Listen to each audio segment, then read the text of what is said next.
Hey guys, it's Marie from Asian Boss. Did you know that there are a lot of foreigners living in South Korea? According to the latest stats, there are now over 1 million foreigners officially working in Korea. So we thought it'd be interesting to find out what it's like being a foreigner in Korea. How do they get treated by Korean people? Today we're in Itaewon, the most famous foreigner district in Korea, to see if we can ask some random foreigners on their opinions on Korea. Let's go. Where are you from and how long have you been in Korea? I'm from America and I've been here over 5 years now. I'm from Egypt and around 4 years and a half. Turkey. I have been nearly 10 days. I've been here for 3 weeks and I'm from Indonesia. I currently live here. I'm from Pakistan and I'm here since 2 weeks. I'm a full-time student and studying international business here. How long have you been studying here?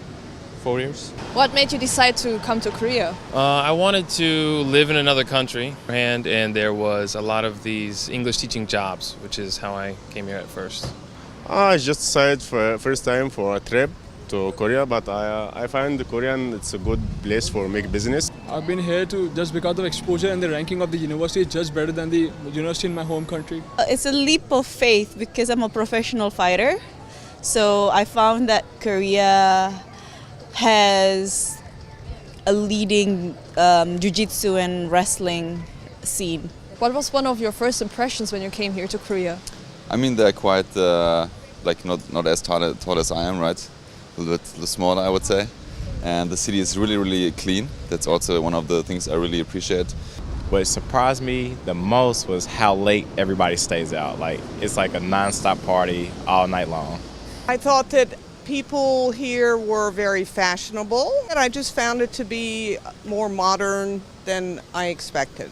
Their shyness, when you talk to them, if they're talking with others and you just ask them, they are scared. I mean, what happened? Scared from people. So yeah, that's the thing that surprised me the most. Why do you think they were scared? I don't know, maybe I didn't find any diversity here, not many foreign people. So yeah, so we are rare species for them. As a foreigner, what are your biggest concerns living here in Korea? I mean, everyone thinks maybe the big issue is with North Korea, right? But I don't see it as a big issue because it's getting somehow harmonized. I don't think you have to be afraid of much. It's super safe here. It's you see drunk people passed out on the street all the time, and it's like just sleeping on the cement on the sidewalk, and they've got a nice watch on, and it's there's no issue. Nobody picks their pocket or anything, and it's more common than you'd think seeing people sleeping outside. My visa. My visa. Why is it so difficult? I don't know, it's very bureaucratic. It forcing some people, foreigners that really want to live in here to break rules. That's not good, right? I should think they should open up a little bit and invest on letting foreign people bringing their trades in. It's kind of hard when I don't speak Korean. So how do you get by if you don't speak Korean and you're on your own? I probably would use Google Translate. How would you rate Korean people's English skills in general? I mean, there are a lot of people that speak English, but the ones that you really need, like the taxi drivers and a lot of them don't. It's hilarious. It's very hard to understand Korean people when they speak English. To 2 a.m. it's become 12 a.m. Sometimes when they can write in English quite well, but when it comes to speaking or pronunciation, it's quite different. Even the professors at the universities, which are quite proficient in the English language, I would say, but they try. It's So you appreciate their effort? Definitely. I guess another strange thing about Korea is compared to other places that I've been is they feel a sense of obligation to use English when they see me or another person who's not from here. If there's a language barrier, the Koreans bear the whole burden because they never put it on you.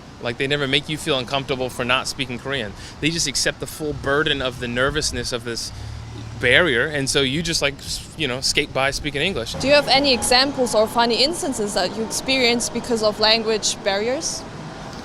Well, I haven't really experienced anything of that because most of the people I talk to don't even speak a word of English.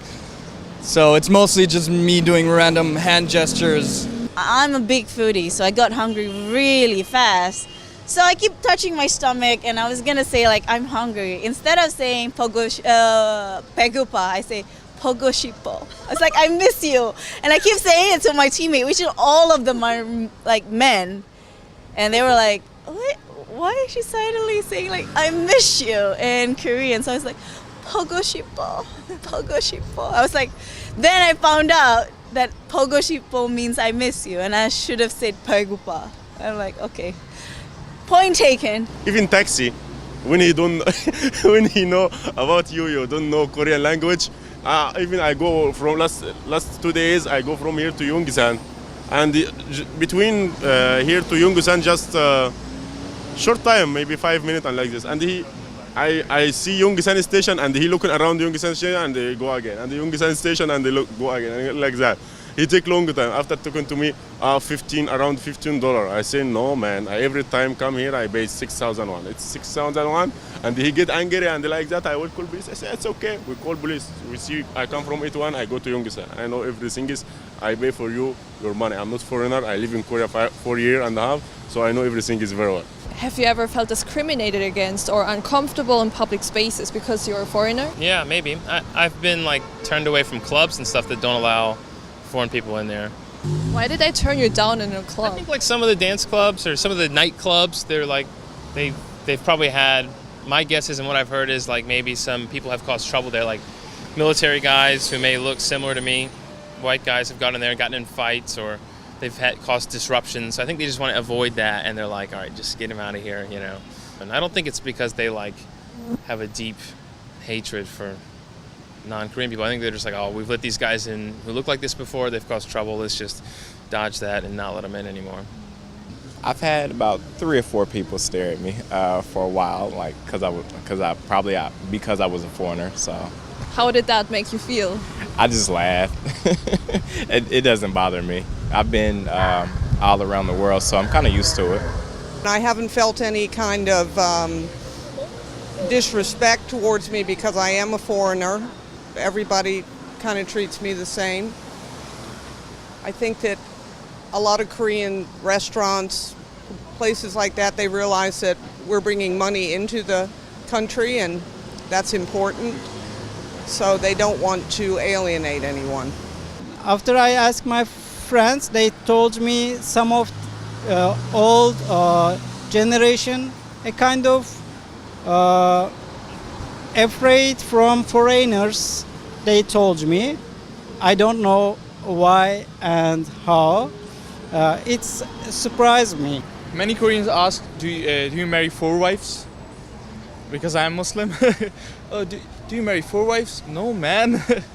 Why do you think those people have those kinds of assumptions? Because they heard about like TV, television, and many school teachers told about this. Like, you know, media in every part of the world, they always exaggerate. So I would blame the media because of that. So yeah, and we the people are here to, you know, clear out those misconceptions that to every extent what as we can. What kind of message would you like to tell people who are planning on visiting Korea? Pack your bags because you might stay here. If you are Muslim, bring some halal foods instead of clothes. A lot of halal food with yourself. You shouldn't expect to fit in here. Like if you move here, no matter how long you stay, you're never going to fit in. A lot of people live here for a long time and never have like a good Korean set of friends that they speak Korean with, and they never really see the other side, really. They're kind of just over in their own bubble, and there's like a lot of, I don't know, negativity with it. Yeah, it's like hard to get over that first hump when they want to speak English to you, but once you get like a little bit of Korean under your belt, they're going to be open and talking to you, and you're going to start learning so much stuff, like about the way they think, just through the language, about the culture and everything. It'll open a lot of doors. You'll meet a lot of new people, you'll have some cool experiences, and it'll help you avoid that kind of negativity expat trap thing that happens sometimes. Learn a little bit of the language before you come. That's very important. I think that it extends that kind of respect to Korean people too. You know, even if you can only say hello and thank you or things like that, I think that means something to them. I mean, I think as a foreigner here, it's my responsibility to be respectful of those and not expect the people to change for me. I think that's what a lot of Americans do wrong when they come to Korea or any foreign country. They need to remember that it's not home and you need to adjust your attitude towards the country that you're in. How did you find their answers? If you have ever been to Korea, what was your experience like? Let us know in the comments. For more authentic insight into the latest news and cultural trends from all over Asia, be sure to subscribe to Asian Boss and follow us on our social media. Thank you for watching and see you in the next video. Yay!